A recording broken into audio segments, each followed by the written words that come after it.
hito na hito, amma muna da haƙƙin kariyar kai in an ture mu. Muna da haƙƙi na doka na kariyar kai in an ture mu.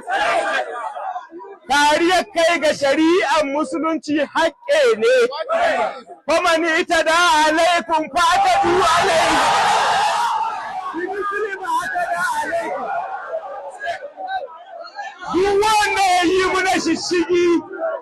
Duk wanda ya yi muna shishigi, muna da haƙƙin kare kawunan. Ko jama'a ku saurare mu. Mai girma gwamna kamar yadda kuka sani ya ambaci cewa ya buɗe littafin siyasa daga 29 ga watan 5 na wannan shekara.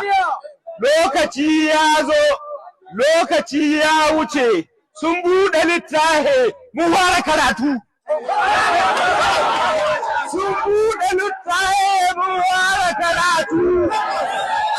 Ko jama'a hito a yi siyasa babu gudu.